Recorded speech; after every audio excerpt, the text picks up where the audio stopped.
Hey, this is Scene Detail. I'm Chris, and this is MMA for you. I'm going to be doing my predictions for Bellator 53, which is going to happen on October 8th on MTV2.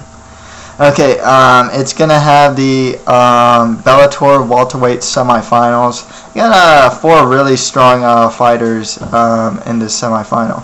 So let's get started. Okay, we got Luis Ramos versus Killer B Ben Saunders. Man, I'm a big fan of Ben Saunders. I mean, and it's not just his knees. On various websites, I've actually posted some comments. I commented how good he looked in his last fight against Cisneros and his side mount. How good he looked in the side mount positions and whatnot. And then he responded. Seems like a really cool guy. But you know what? Luis Ramos really impressed me in that last fight against Hornbuckle, man. I'm going to go with Luis Ramos here. I'm a huge Killer B fan, and I think that Saunders definitely has a lot of tools here. He is a big welterweight. He has really long limbs, really long legs, and of course his tie clinch and knees, his plum is one of his strongest weapons. His Brazilian Jiu-Jitsu looks to have improved a lot, especially in his last fight. Like I said, he was doing really well, staying heavy and staying in side mount. However, Luis Ramos in his last fight, I mean, this guy has over 50 fights, and one thing I'm really impressed with this guy is his timing. His timing, especially in his last fight, was really good. He found openings and timed his strikes really well. Sometimes when Hornbuckle was going forward, he'd go for the takedown, So that was really cool too. I mean, he really did outclass Hornbuckle in his last fight. I just think, seeing how proficient he is in Muay Thai himself, I have a really hard time seeing him really fall for the plum of Saunders. It's not like a position that I think he'll be foreign to, you know what I mean? So, yeah, that's the thing. I want to pick Ben Saunders. Huge fan of the guy. But, I thought Luis Ramos definitely had... He had a really good diversity in his strikes. Timing, of course, his counter-punching is really good. And he'd even hit takedowns as well. He is a Brazilian Jiu-Jitsu black belt, too. So, I just got to go with Luis Ramos to win this one. Okay, next fight after that, we have Chris Lozano versus Douglas, the Phenom Lima. Lima didn't look that great in his last fight, I have to admit. He kind of cruised, took his opponent down, and, kind of just grinded his way to a decision. One thing about Lozano, man, this guy hits hard. He has really good striking. And Lima even said in his last fight that he was dancing to stanky leg, I called Lima to be the one to win this tournament. I am going with Lima in here. I think, Lozano's big though, man. He's and like I said, a really strong welterweight. I'm banking on Lima getting this fight to the ground. I would imagine that Lozano's going to try and avoid the ground, as Lima, what his strong suit is Brazilian Jiu-Jitsu. His striking, it's really good, but, the ground game is Lima's, biggest strength. I'm going to go with Lima on this, based on that I feel that Lima can get the fight to the ground. Okay. Next fight after that, we have Darryl Cobb versus Giva Santana. I'm not going to pick the guy coming off the 2-fight losing streak in Cobb.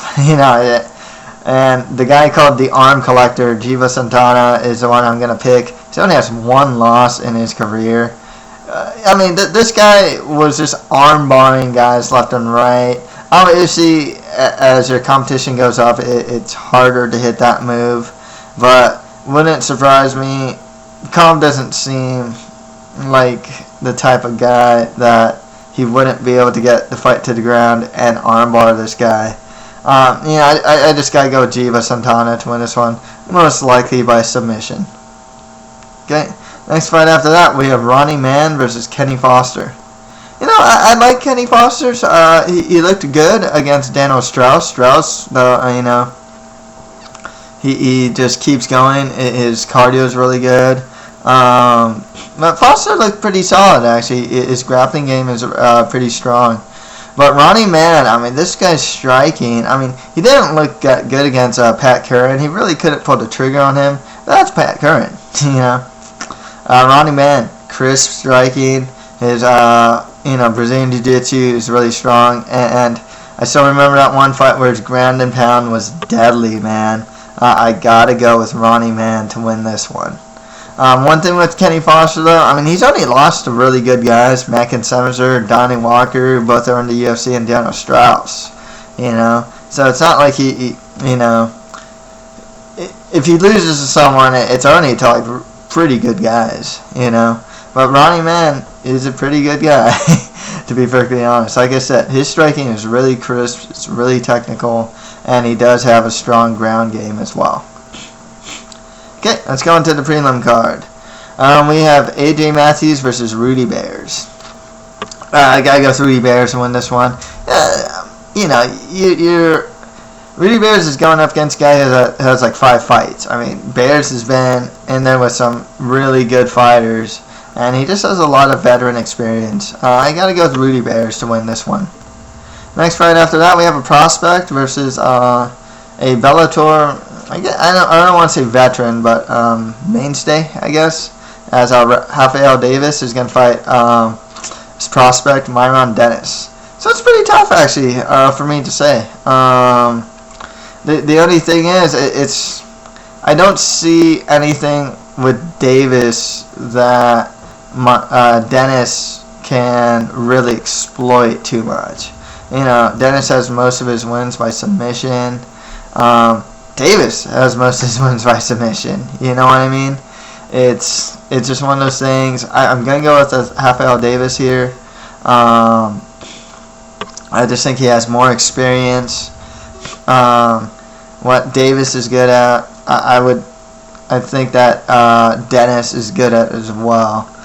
It's tough to say, it's that case of like prospect versus like established guy. A prospect could come in and just totally look crazy. So, it's tough for me to say. Also, I don't know too much about Dennis to really get behind him. So I gotta go with Rafael Davis here.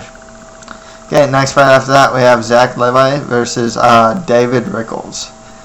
Rickles, he's been looking good under Bellator. 2 triangle chokes, undefeated. But he's gone up against a guy with like 25 fights, he's been around the block.